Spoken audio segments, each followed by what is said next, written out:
El aire dentro de la prisión tenía un peso distinto al del exterior, como si cada muro hubiese absorbido años de culpa, de secretos, de decisiones sin retorno.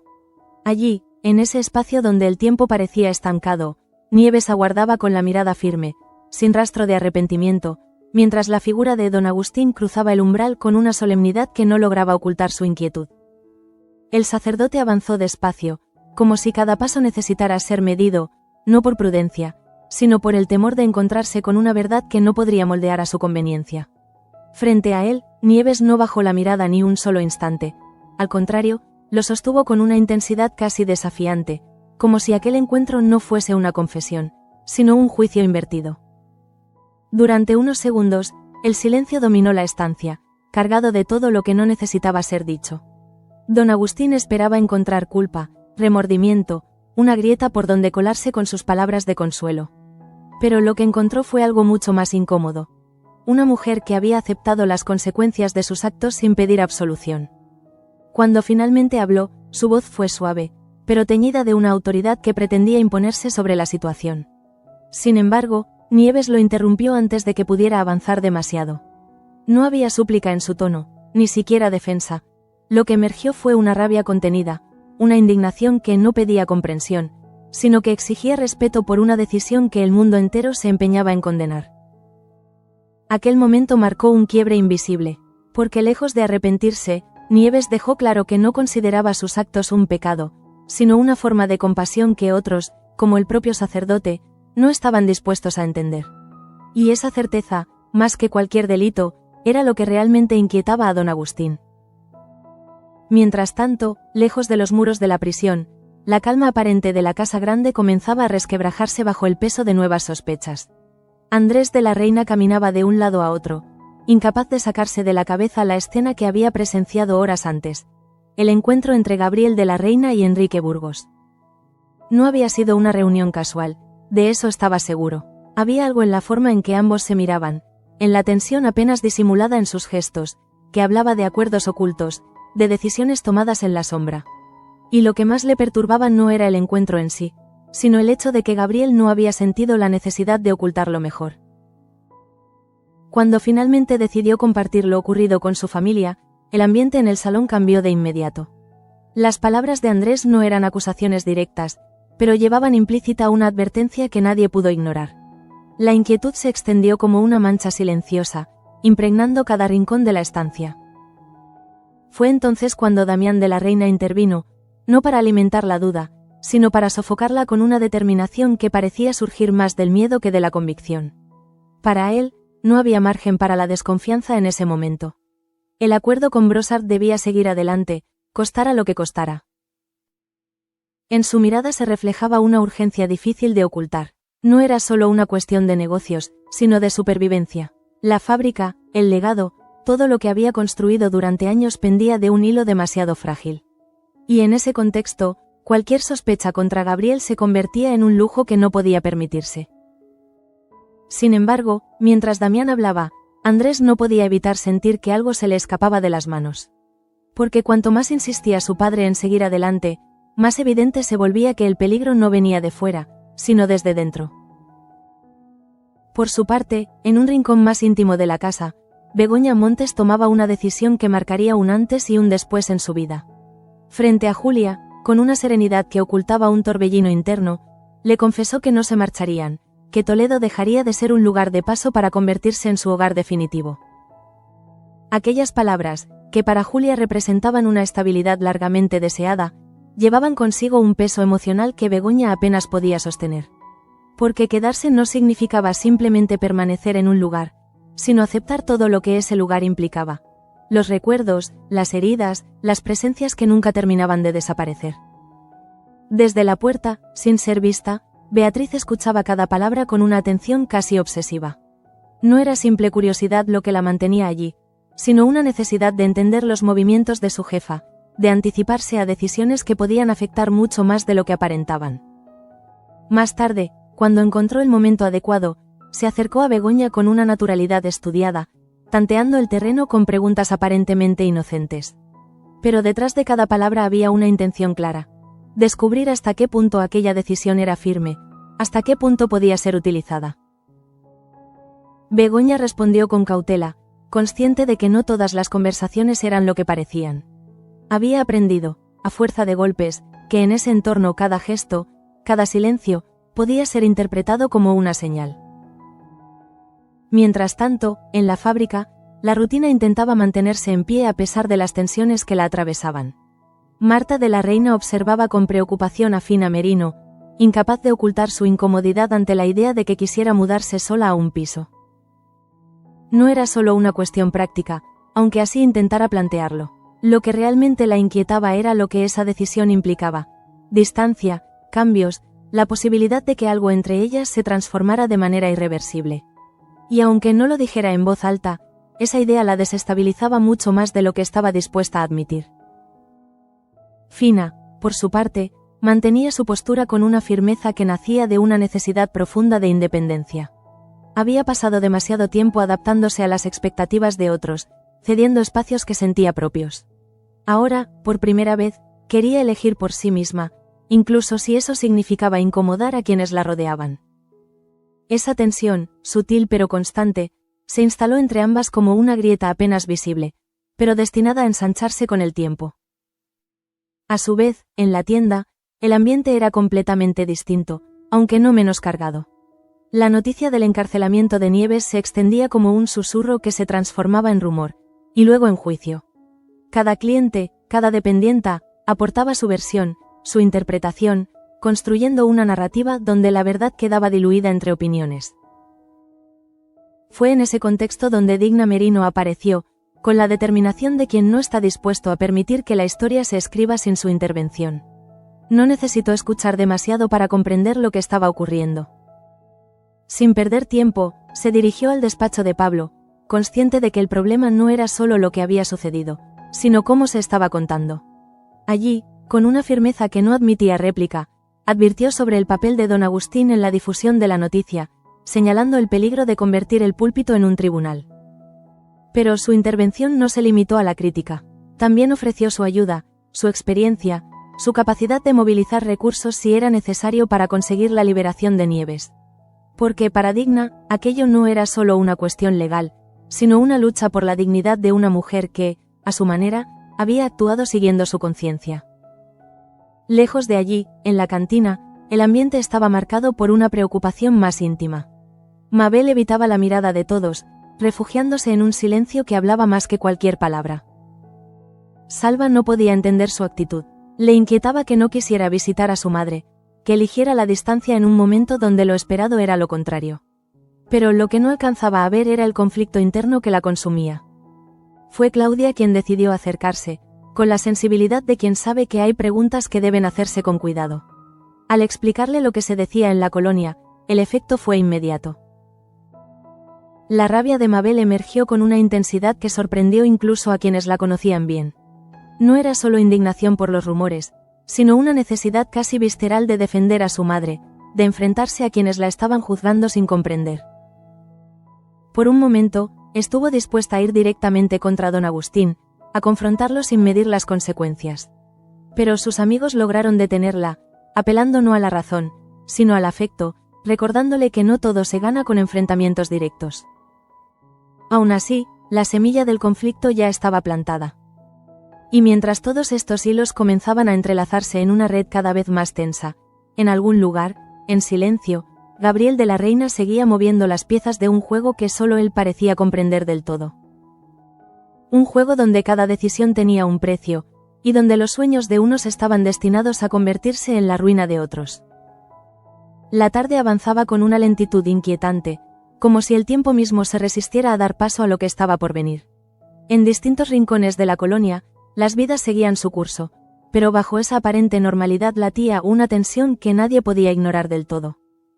En un camino apartado, lejos del bullicio cotidiano, Eduardo caminaba junto a su hermano Federico, compartiendo un silencio que decía más que cualquier conversación trivial.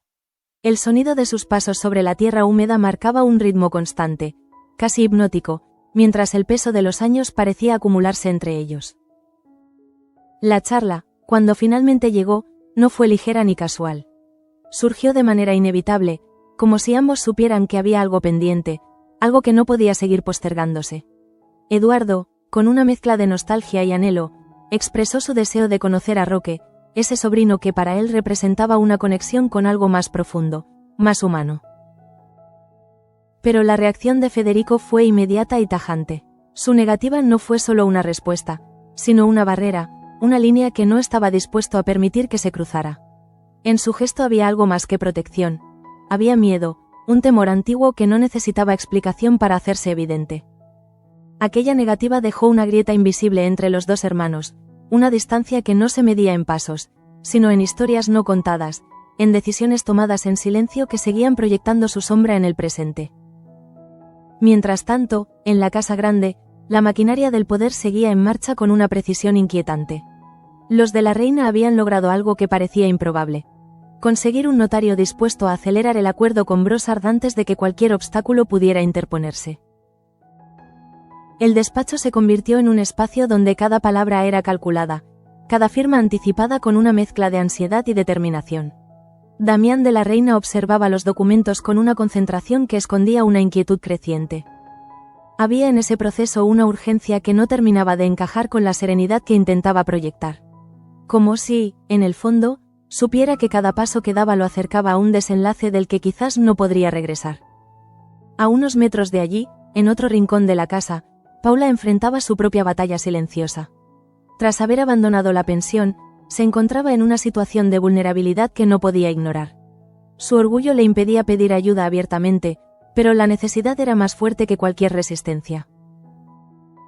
Fue así como decidió acudir a don Agustín, no como fiel, sino como alguien que buscaba una oportunidad. El sacerdote la recibió con una mezcla de sorpresa y cautela. Había en su mirada una evaluación constante, como si cada palabra de Paula fuera sometida a un juicio invisible. Al principio, su respuesta fue evasiva, incluso fría. No era solo desconfianza, sino una forma de mantener cierta distancia, de no involucrarse más de lo necesario en situaciones que podían complicarse. Sin embargo, algo en la vulnerabilidad de Paula terminó por romper esa barrera. Aunque no lo hizo de manera abierta ni generosa, finalmente accedió a ayudarla. No como un acto de caridad, sino como una concesión, un gesto medido que le permitía mantener el control de la situación. A su vez, en otro escenario completamente distinto, Gabriel de la Reina continuaba tejiendo su red con una precisión que rozaba lo obsesivo. Frente a Beatriz, su tono era distinto, más íntimo, casi confesional. No se trataba de una simple conversación, sino de una estrategia cuidadosamente diseñada. Gabriel no revelaba información sin un propósito, y en esa ocasión no fue diferente. Al hablar del chantaje que Begoña Montes había ejercido sobre él para impedir su viaje a París, no buscaba comprensión, sino construir una narrativa. Una versión de los hechos donde él no era el manipulador, sino la víctima de circunstancias que lo habían obligado a actuar de determinada manera. Cada palabra estaba medida, cada pausa calculada, como si estuviera escribiendo un guión donde Beatriz debía ocupar un papel específico. Y lo más inquietante era que, en apariencia, funcionaba, porque en el rostro de Beatriz comenzó a dibujarse una duda, una fisura en la percepción que tenía de Begoña. No era una transformación completa, pero sí el inicio de algo que podía crecer con el tiempo. Mientras tanto, en la casa grande, otro diálogo se desarrollaba en paralelo, cargado de una intensidad emocional muy distinta. Andrés de la Reina compartía con Begoña Montes algo que llevaba tiempo guardando. El uso de Valentina por parte de Gabriel no había sido un simple movimiento estratégico, había sido un golpe personal, una forma de herirlo en un terreno donde no había defensa posible. Andrés hablaba con una mezcla de dolor y lucidez, como alguien que empieza a ver con claridad lo que antes solo intuía. No era solo la traición lo que le afectaba, sino la forma en que había sido ejecutada, fría, calculada, sin dejar espacio para la duda. Begoña escuchaba en silencio, absorbiendo cada palabra con una atención que iba más allá de la simple empatía. Sabía que aquel momento era crucial, no solo por lo que Andrés estaba diciendo, sino por lo que implicaba para el futuro. Fue entonces cuando le sugirió algo que, aunque sencillo en apariencia, tenía un peso enorme: la necesidad de ser completamente sincero con su pareja. No dejar cabos sueltos, no permitir que terceros interfirieran en lo que debía ser un espacio de confianza. Aquella recomendación no era solo un consejo, era una advertencia disfrazada. Porque en un entorno donde las mentiras se multiplicaban con facilidad, la única defensa posible era la verdad, por incómoda que resultara. Al mismo tiempo, en la colonia, la vida seguía generando pequeñas historias que, aunque parecían secundarias, formaban parte del mismo entramado. Conversaciones a media voz, miradas que evitaban encontrarse, decisiones que se tomaban en silencio pero cuyas consecuencias se sentirían tarde o temprano. Todo estaba en movimiento, aunque no todos fueran conscientes de ello. Y entonces, cuando el día comenzaba a inclinarse hacia la noche, algo cambió. No fue un ruido, ni una señal evidente, fue una presencia. Luz Borrell había regresado. Su llegada a Toledo no fue anunciada ni preparada. Simplemente ocurrió, como si el destino hubiera decidido que ya era momento de intervenir. Y aunque su figura no era desconocida para nadie, su regreso tenía un significado distinto al de otras veces. Porque Luz no volvía solo como médica, ni como amiga. Volvía con una decisión. La primera persona a la que buscó fue, sin dudarlo, Begoña Montes. El reencuentro entre ambas no necesitó de grandes palabras. Bastó una mirada, un gesto, para que todo lo que habían compartido en el pasado volviera a hacerse presente. Había en ese abrazo una mezcla de alivio y preocupación, de cariño y de urgencia. Porque ambas sabían que el tiempo no jugaba a su favor. Cuando finalmente hablaron, Luz no dio rodeos. Explicó su intención con una claridad que no dejaba espacio para interpretaciones. Estaba dispuesta a entregarse a las autoridades. No como un acto de desesperación, sino como una forma de asumir una responsabilidad que sentía suya. No podía permitir que Nieves cargara con una culpa que, en parte, le correspondía. Aquellas palabras cayeron sobre Begoña como un golpe inesperado. No porque no entendiera la lógica detrás de la decisión, sino porque conocía demasiado bien las consecuencias. Entregarse significaba abrir una puerta que quizás no podría cerrarse. Significaba exponerse, renunciar a la protección que aún tenía, entrar en un terreno donde la justicia no siempre era justa. Y sin embargo, en los ojos de Luz no había duda. Había determinación. Esa misma determinación que, en otro tiempo, había llevado a tantas mujeres a enfrentarse a un sistema que no estaba diseñado para protegerlas. Begoña intentó razonar con ella, encontrar una alternativa, una forma menos extrema de abordar la situación. Pero cada argumento parecía chocar contra una convicción inquebrantable. Porque para Luz, aquello no era una opción entre varias. Era la única posible. Y mientras ese dilema comenzaba a tomar forma, en otro punto de la historia, el tablero seguía moviéndose con una precisión casi invisible. Porque si algo estaba claro, era que el regreso de Luz no era un evento aislado. Era una pieza más en un juego mucho más grande. Un juego donde cada movimiento tenía consecuencias, y donde algunos ya habían empezado a quedarse sin margen de maniobra. La noche se extendía sobre Toledo con una densidad que parecía absorber cualquier atisbo de calma, envolviendo la casa grande en un silencio cargado de significados ocultos. Dentro de sus muros, cada estancia reflejaba una inquietud distinta, como si los pensamientos de quienes la habitaban se hubieran filtrado en el ambiente, creando una atmósfera donde nada era del todo estable ni previsible. En su habitación, Begoña Montes permanecía despierta, incapaz de encontrar reposo en medio de un torbellino emocional que no dejaba de crecer.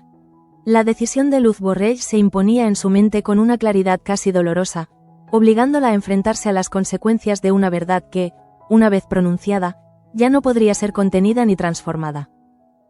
Mientras observaba la oscuridad a través de la ventana, Begoña comprendía que aquel gesto de Luz no solo ponía en riesgo su libertad, sino que también amenazaba con desestabilizar el delicado equilibrio que todos habían construido a base de silencios y concesiones.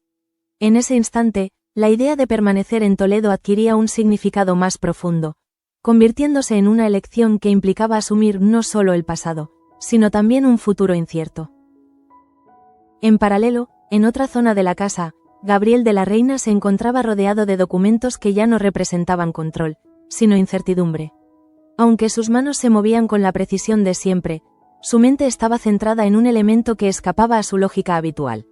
El regreso de Luz, cuya sola presencia introducía una variable imprevisible dentro de un sistema que hasta entonces había manejado con absoluta seguridad. Gabriel no temía el conflicto directo ni las confrontaciones abiertas, pero la posibilidad de que alguien actuara guiado por principios ajenos a la manipulación lo obligaba a replantearse cada movimiento. En su interior comenzaba a gestarse una inquietud que no podía racionalizar por completo, porque por primera vez se enfrentaba a una decisión que no podía anticipar ni controlar. Al mismo tiempo, en otra habitación sumida en la penumbra, Andrés de la Reina permanecía inmóvil, intentando ordenar una serie de intuiciones que empezaban a adquirir forma. La conversación mantenida con Begoña había sido el detonante de una reflexión más profunda, en la que cada recuerdo reciente se reinterpretaba bajo una nueva luz. El uso de Valentina por parte de Gabriel dejaba de ser un hecho aislado para convertirse en una pieza dentro de un patrón más amplio, donde la manipulación no respondía a impulsos momentáneos, sino a una estrategia sostenida en el tiempo. Andrés empezaba a comprender que el verdadero peligro no residía en las acciones visibles, sino en la capacidad de Gabriel para influir en las decisiones de quienes lo rodeaban sin que éstos fueran plenamente conscientes. A medida que esta idea se asentaba, Andrés se enfrentaba a una disyuntiva inevitable: continuar observando desde la distancia o intervenir de manera directa, asumiendo las consecuencias de una confrontación que podía alterar definitivamente la dinámica familiar. La necesidad de pruebas concretas chocaba con la urgencia de actuar, generando una tensión interna que no encontraba resolución inmediata.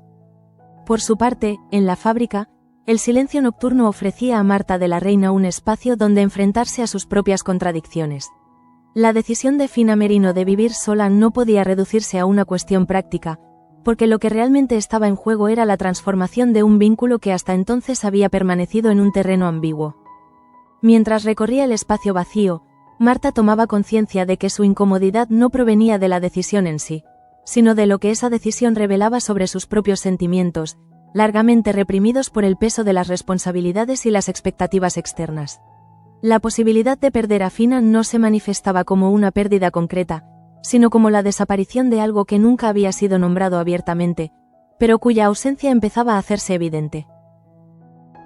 En otro punto de la colonia, la tensión adquiría una forma distinta a través de la experiencia de Mabel, cuya reacción ante los rumores sobre su madre dejaba de ser pasiva para transformarse en una determinación progresiva. La información transmitida por Claudia actuaba como un catalizador, impulsándola a cuestionar no solo las opiniones ajenas, sino también las estructuras que las legitimaban. El conflicto interno de Mabel no se limitaba a una cuestión emocional, sino que implicaba una toma de posición frente a un sistema que juzgaba sin comprender. La idea de enfrentarse a don Agustín dejaba de ser una reacción impulsiva para convertirse en una posibilidad real, aunque aún no completamente definida, que reflejaba su necesidad de recuperar el control sobre una narrativa que otros estaban construyendo en su nombre. Mientras tanto, en el ámbito parroquial, don Agustín se enfrentaba a una inquietud que no lograba disipar mediante la repetición de sus propios argumentos. La visita de Digna Merino había introducido una duda que cuestionaba la solidez de su posición, obligándolo a reconsiderar el alcance de sus palabras y el impacto que éstas generaban en la comunidad. Aunque intentaba reafirmar su autoridad a través de la moral y el deber, la posibilidad de estar equivocado comenzaba a erosionar la seguridad con la que había actuado hasta entonces. En ese proceso, la figura de Nieves dejaba de ser un caso aislado para convertirse en un espejo donde se reflejaban las contradicciones de su propio papel dentro de la colonia. En paralelo, Luz Borrell se preparaba para asumir una decisión que implicaba renunciar a cualquier margen de seguridad personal. Desde un espacio apartado, lejos de la mirada de los demás, repasaba mentalmente cada implicación de su elección, consciente de que no se trataba de un gesto simbólico, sino de una acción concreta con consecuencias irreversibles. La figura de Nieves adquiría en su pensamiento una dimensión que trascendía lo individual, representando una injusticia que no podía seguir ignorando. En ese contexto, la entrega a las autoridades dejaba de ser un sacrificio para convertirse en una necesidad ética, una forma de restablecer un equilibrio que el sistema se mostraba incapaz de garantizar por sí mismo. Al amanecer, la colonia despertaba bajo una sensación de cambio difícil de definir, perceptible en la brevedad de las conversaciones y en la cautela de las miradas. En la casa grande, el desayuno transcurría bajo una formalidad tensa, donde cada gesto parecía medido para evitar desencadenar un conflicto latente. En ese escenario, Damián de la Reina intentaba mantener la apariencia de control, aunque su atención permanecía centrada en el acuerdo con Brossard y en la necesidad de asegurar su continuidad. Sin embargo, la percepción de que algo no encajaba comenzaba a imponerse incluso en quienes se resistían a reconocerlo abiertamente. La irrupción de Gabriel de la Reina en ese contexto marcó un punto de inflexión que transformó la tensión en certeza. Su presencia, desprovista de la habitual seguridad, introdujo una urgencia que no necesitaba explicación para hacerse evidente. Cuando finalmente comunicó que el acuerdo con Brossard no se firmaría en las condiciones previstas, la reacción no fue inmediata, sino progresiva, extendiéndose como una onda que alteraba el equilibrio de todos los presentes. La referencia a una oferta superior, procedente de Floral, no solo modificaba el escenario económico, sino que revelaba la fragilidad de un plan que hasta entonces se había presentado como la única solución viable. Cada uno interpretó la noticia desde su propia posición, pero en todos los casos el resultado fue el mismo. La constatación de que los acontecimientos estaban siendo dirigidos por fuerzas que escapaban a su control. En ese instante, el proyecto de los de la Reina dejaba de ser una certeza para convertirse en una posibilidad en riesgo, mientras que la figura de Gabriel adquiría una dimensión aún más ambigua, situada entre la explicación oficial y una intención que permanecía oculta. Así, sin necesidad de grandes declaraciones, el sueño que había sostenido a toda una familia comenzaba a desmoronarse, no como consecuencia de un único golpe, sino como resultado de una serie de movimientos calculados que, finalmente, encontraban su punto de convergencia. El impacto de la noticia no se disipó con el paso de los minutos, sino que se asentó lentamente en cada rincón de la casa grande, transformando la incertidumbre en una presencia constante, casi tangible. Lo que hasta ese momento había sido una tensión difusa adquiría ahora una forma concreta, obligando a todos a enfrentarse a una realidad que ya no admitía interpretaciones optimistas. Damián de la Reina permanecía en silencio tras escuchar a Gabriel de la Reina, como si necesitara tiempo para reorganizar una estructura mental que acababa de resquebrajarse. La posibilidad de perder el acuerdo con Brossard no solo suponía un revés económico, sino la confirmación de que había construido su estrategia sobre una base mucho más frágil de lo que estaba dispuesto a admitir. En su interior comenzaba a abrirse paso una idea incómoda, una sospecha que había evitado formular hasta entonces. Tal vez no había sido un simple cambio de condiciones, sino el resultado de movimientos deliberados que escapaban a su control. Esa posibilidad, aunque aún difusa, lo obligaba a reconsiderar cada decisión reciente bajo una luz completamente distinta. Mientras tanto, Andrés de la Reina observaba la escena con una atención silenciosa, analizando no solo las palabras pronunciadas, sino también las reacciones que éstas provocaban. Para él, la ruptura del acuerdo no era una sorpresa absoluta, sino la consecuencia lógica de una serie de indicios que había ido acumulando en su mente. La mención de Floral como competidor directo no hacía sino reforzar la idea de que existía una operación más amplia, cuidadosamente diseñada para desplazar a los de la Reina en el momento preciso. Sin embargo, lo que más le inquietaba no era la competencia externa, sino la posibilidad de que alguien dentro de su propio entorno hubiese facilitado ese desenlace. Esa sospecha, aunque todavía no formulada abiertamente, encontraba su punto de apoyo en la figura de Gabriel, cuya actitud, lejos de transmitir frustración, parecía contener una calma calculada, impropia de quien acaba de recibir una noticia adversa. Andrés no necesitaba pruebas inmediatas para comprender que aquel detalle no era insignificante. En paralelo, Begoña Montes procesaba la situación desde una perspectiva distinta, en la que el componente emocional se entrelazaba con una creciente lucidez. La caída del acuerdo no solo confirmaba que algo no funcionaba como debía, sino que también reforzaba las dudas que había comenzado a albergar respecto a Gabriel. El recuerdo de la conversación entre él y Beatriz, así como la manera en que había intentado justificar sus acciones, adquiría ahora un nuevo significado, más oscuro y menos justificable. Begoña empezaba a comprender que la manipulación no se limitaba a situaciones aisladas, sino que formaba parte de un patrón más amplio que afectaba a todos los que se encontraban en su órbita. Esa toma de conciencia no se traducía aún en una acción concreta, pero sí en una distancia emocional que comenzaba a marcar la manera en que lo observaba, introduciendo una fisura difícil de cerrar en la relación que habían construido.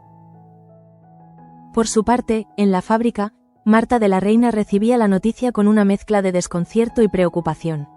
La posibilidad de que el acuerdo no se concretara alteraba no solo los planes económicos, sino también el equilibrio interno de la empresa, obligándola a reconsiderar decisiones que había dado por inevitables.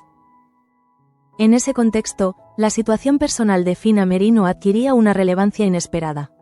La idea de su marcha ya no podía analizarse de manera aislada, sino como parte de un escenario en el que todo parecía estar en proceso de cambio. Marta comenzaba a percibir que la estabilidad que creía controlar era, en realidad, mucho más precaria. Mientras tanto, en la colonia, la noticia se propagaba con rapidez, transformándose en objeto de interpretaciones diversas que reflejaban las inquietudes colectivas. Para muchos, la caída del acuerdo no era un simple revés empresarial, sino una señal de que el futuro de la fábrica se encontraba en peligro, generando un clima de inseguridad que afectaba directamente a la vida cotidiana. En ese ambiente, la figura de Digna Merino adquiría un peso particular. Su intervención previa en defensa de Nieves la había situado en una posición de liderazgo moral que ahora se extendía también al ámbito social, convirtiéndola en un punto de referencia para quienes buscaban una orientación en medio de la incertidumbre. Al mismo tiempo, la situación de Nieves continuaba generando tensiones que no se limitaban al ámbito legal.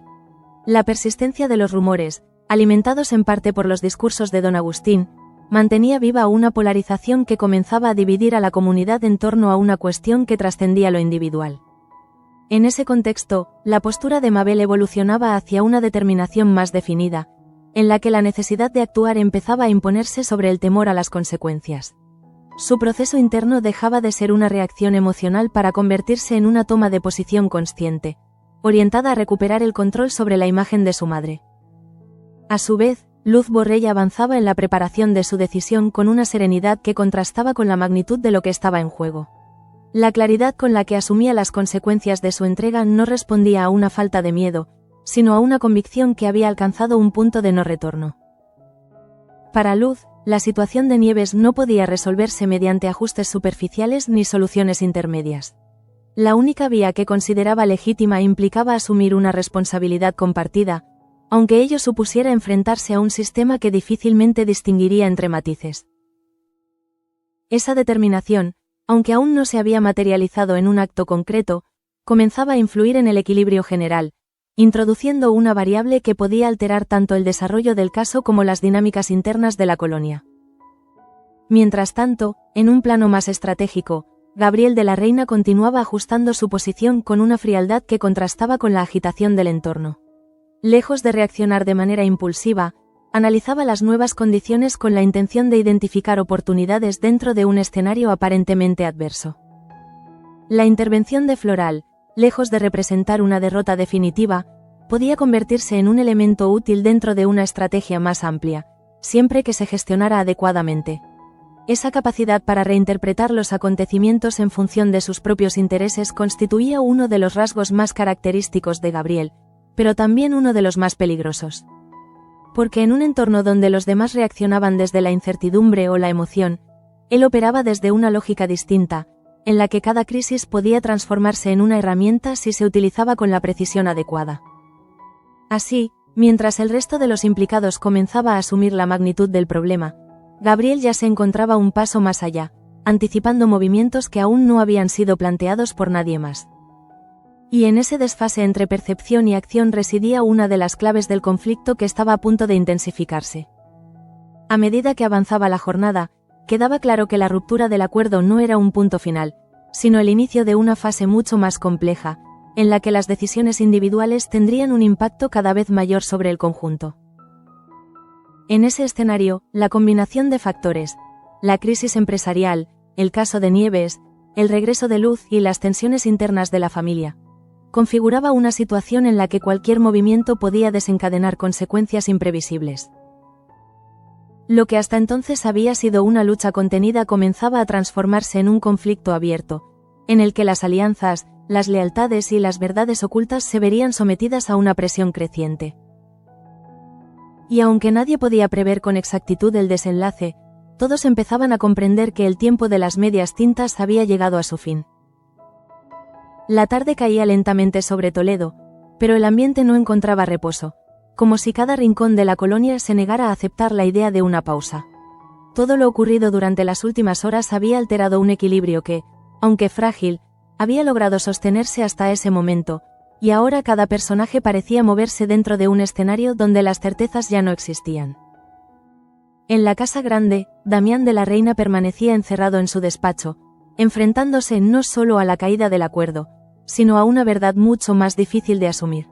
la posibilidad de haber sido manipulado en un momento clave. Cada documento que revisaba parecía confirmar que las decisiones tomadas no habían sido completamente suyas, sino parte de un proceso donde otros habían influido más de lo que él había querido ver. Esa toma de conciencia no se traducía en una reacción inmediata, sino en una introspección profunda, casi dolorosa, donde el orgullo se mezclaba con la culpa. Damián comenzaba a entender que el verdadero peligro no era perder la fábrica, sino perder el control de su propio legado sin haber sido plenamente consciente del momento en que ocurrió.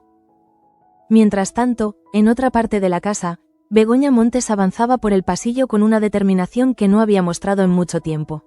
Las piezas comenzaban a encajar en su mente, no como una revelación repentina, sino como la confirmación de una sospecha que había ido creciendo en silencio. La conversación entre Gabriel y Beatriz, la manera en que él había presentado su versión de los hechos, y ahora la caída del acuerdo, componían una narrativa que ya no podía ser ignorada. Begoña no necesitaba pruebas definitivas para comprender que algo esencial estaba siendo ocultado, y que ese ocultamiento no era accidental. Esa certeza no la llevaba a actuar impulsivamente, sino a observar con mayor atención, a medir cada gesto, cada palabra, como si estuviera preparándose para un momento en el que no habría margen para el error.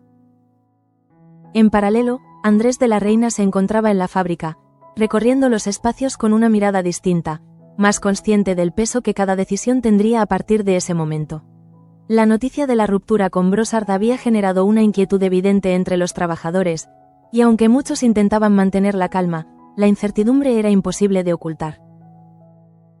Andrés comprendía que, más allá de las estrategias empresariales, lo que estaba en juego era la confianza de toda una comunidad. Y esa confianza no podía sostenerse sobre medias verdades ni sobre decisiones tomadas en la sombra. En ese contexto, su papel comenzaba a redefinirse, no solo como heredero de una estructura, sino como alguien llamado a reconstruirla desde una base distinta, más transparente, más coherente con los valores que siempre había defendido. Por su parte, Marta de la Reina intentaba reorganizar la operativa de la fábrica, consciente de que cada cambio tendría repercusiones inmediatas en el funcionamiento interno. La caída del acuerdo obligaba a replantear decisiones que se habían dado por definitivas, generando un efecto dominó que alcanzaba tanto lo profesional como lo personal. La situación de Fina Merino volvía a aparecer en su pensamiento con una intensidad renovada, como si el contexto general hubiera eliminado la posibilidad de seguir postergando lo inevitable. Marta empezaba a comprender que no podía seguir abordando sus relaciones desde la evasión, porque el momento exigía claridad en todos los aspectos de su vida. Mientras tanto, en la colonia, la figura de Digna Merino se consolidaba como un punto de referencia en medio de la incertidumbre colectiva. Su postura firme respecto a la situación de Nieves comenzaba a influir en la percepción de otros, generando una corriente que cuestionaba la narrativa dominante. El caso de Nieves dejaba de ser un asunto aislado para convertirse en un símbolo de algo más amplio, donde la justicia, la moral y la compasión se entrelazaban de manera compleja. En ese proceso, la comunidad empezaba a dividirse, no solo en función de los hechos, sino de las interpretaciones que cada uno hacía de ellos. En este escenario, Mabel daba un paso más en su evolución interna, acercándose cada vez más a una decisión que implicaría enfrentarse abiertamente a lo que consideraba una injusticia. Su proceso ya no estaba marcado únicamente por la emoción, sino por una necesidad consciente de intervenir en una situación que la afectaba directamente. A su vez, don Agustín comenzaba a percibir las consecuencias de sus palabras, enfrentándose a una reacción que no había anticipado completamente. La creciente resistencia a su discurso lo obligaba a reconsiderar su posición, aunque todavía no estaba dispuesto a modificarla abiertamente. En paralelo, Luz Borrell se encontraba en el punto más cercano a materializar su decisión. Cada paso que daba la acercaba a un acto que cambiaría no solo su vida, sino también la de quienes la rodeaban. La entrega a las autoridades ya no era una posibilidad abstracta, sino una realidad inminente que comenzaba a proyectar su sombra sobre todo el entorno. Mientras tanto, en un plano más estratégico, Gabriel de la Reina ajustaba su posición con una frialdad que contrastaba con la intensidad emocional del resto. La caída del acuerdo, lejos de paralizarlo, lo obligaba a redefinir su estrategia, identificando nuevas vías para mantener el control en un escenario que se volvía cada vez más inestable. En su mente, cada movimiento era evaluado no solo en función de su impacto inmediato, sino de su capacidad para generar ventajas a largo plazo. Esa forma de pensar, que le había permitido avanzar hasta ese punto, también lo situaba en una posición cada vez más aislada, donde la conexión con los demás quedaba subordinada a la lógica del poder. Y así, mientras todos intentaban adaptarse a una realidad cambiante, Gabriel continuaba operando desde una perspectiva distinta, en la que el conflicto no era una amenaza, sino una oportunidad. Con el paso de las horas, quedaba claro que lo ocurrido no representaba un desenlace, sino el inicio de una nueva etapa marcada por decisiones más radicales y consecuencias más visibles. La combinación de factores, la crisis empresarial, el caso de Nieves, el regreso de Luz y las tensiones internas, configuraba un escenario donde cada acción tendría un peso determinante. En ese contexto, los sueños que habían sostenido a cada personaje comenzaban a transformarse, no necesariamente desapareciendo, sino adaptándose a una realidad más compleja, donde la libertad no se alcanzaba sin un precio. Y en medio de esa transformación, una certeza empezaba a imponerse sobre todas las demás. Nada volvería a ser como antes.